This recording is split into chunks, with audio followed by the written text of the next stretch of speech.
আসসালামু আলাইকুম। আপনারা একটা সুন্দর একটা প্রাঙ্ক ভিডিও দেখেন। এই 1000 নোট এদিন ফালায় রাখলাম রোজার মাঝে কি হয়।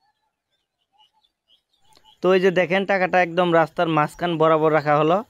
এখন অপেক্ষা করার পালা যে দেখি কারো চোখে পড়ে কিনা এবং কি নেওয়ার পর তার রিয়াকশনটা কি সেটাই দেখবো আমাদের কাছে জিগায় কিনা। তো একটা মজার ঘটনা ঘটলো, সেটা হলো একটা মোটর সাইকেল এসে টাকাটা উড়িয়ে একদম ক্যামেরা ফ্রেমের বাইরে নিয়ে গেছে। তো যাই হোক, আরেকটা মজার ঘটনা হলো মিশু যখন টাকাটা আবার ফ্রেমের মাঝখানে মানে রাস্তার মাঝখানে রাখার জন্য আসতেছে, এর মধ্যে আবার বিপরীত দিক থেকে মোটর সাইকেল এসে টাকাটা আবার উড়িয়ে আবার সেই জায়গায় নিয়ে গেল।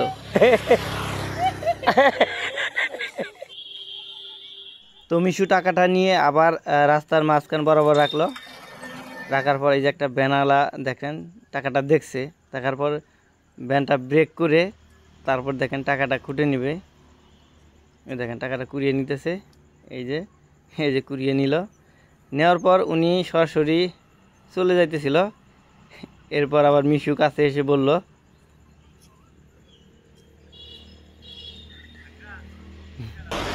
তো যাই হোক মিশু কাছে এসে বলার পরে টাকাটা আবার মিশুকে দিয়ে দিছে। দেওয়ার পর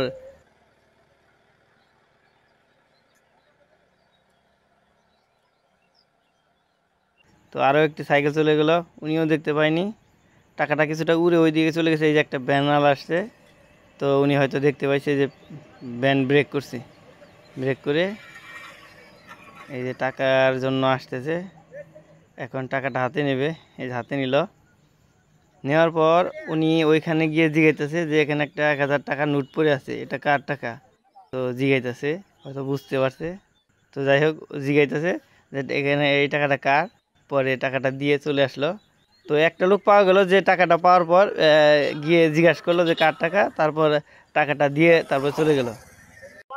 আসসালামু আলাইকুম। আপনারা কেমন আছেন? রমজান মোবারক।